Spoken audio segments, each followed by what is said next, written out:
can feel you over here. You take up every corner of my mind. Kompos merupakan salah satu jenis pupuk organik yang sudah ada sejak lama. Kompos adalah bahan-bahan organik atau sampah rumah tangga yang sudah mengalami proses pelapukan karena terjadi interaksi antara mikroorganisme atau bakteri pembusuk yang bekerja di dalam bahan organik tersebut. Untuk mempersingkat proses pelapukan, diperlukan bantuan manusia, yaitu dengan membuat kompos dari sampah sisa rumah tangga atau sampah organik. Cara membuat pupuk kompos dari sampah rumah tangga ini tidak terlalu rumit-rumit amat kok. Ketika memutuskan untuk membuat pupuk kompos, tentu kita membutuhkan alat dan bahan yang tepat. Kira-kira apa saja ya alat dan bahan untuk membuat kompos? Alat dan bahan yang perlu dipersiapkan adalah sebagai berikut.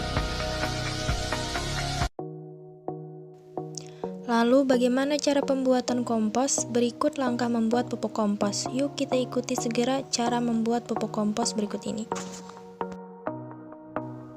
Hancurkan sampah rumah tangga menjadi bagian-bagian kecil untuk mempermudah proses pelapukan yang terjadi di dalam bahan organik tersebut.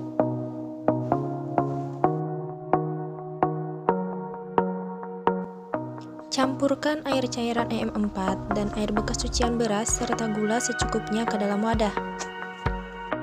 Kemudian aduk hingga merata.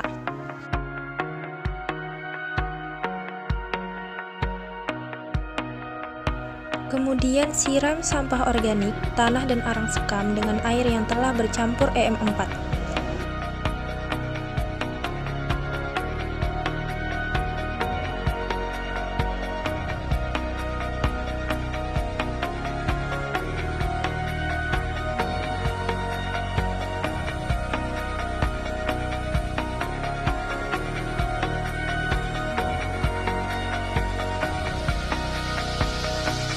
Masukkan secara berurutan antara tanah dan sekam secukupnya ke dalam wadah serta sampah organik yang telah dihancurkan tadi.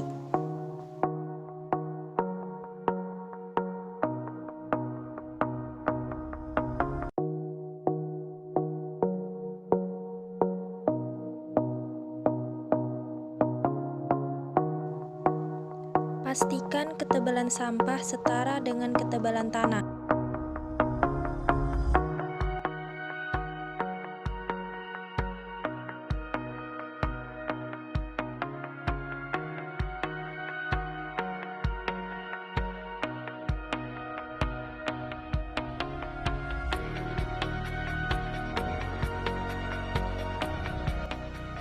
Masukkan lagi tanah ke dalam wadah.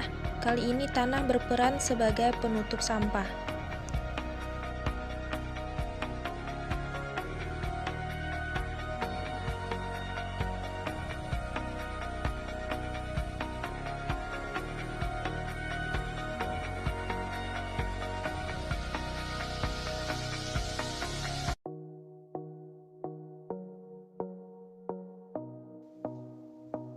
Masukkan ke dalam wadah dan tutup wadah dengan rapat, biarkan selama 1 atau 2 minggu. Kalau semuanya sudah dilakukan, kini Anda bisa langsung menggunakan pupuk organik ini untuk memupuk semua jenis tanaman yang ada di pekarangan rumah. Yang mana penggunaan kompos ini sangatlah bermanfaat bagi pertumbuhan dan kesehatan akar tanaman. Kompos juga berguna untuk meningkatkan daya ikat tanah terhadap air sehingga dapat menyimpan air tanah lebih lama. Ketersediaan air dalam tanah dapat mencegah lapisan kering pada tanah. Oleh karena itu, penggunaannya harus dilakukan dengan volume yang sangat banyak untuk memenuhi kebutuhan hara tanaman.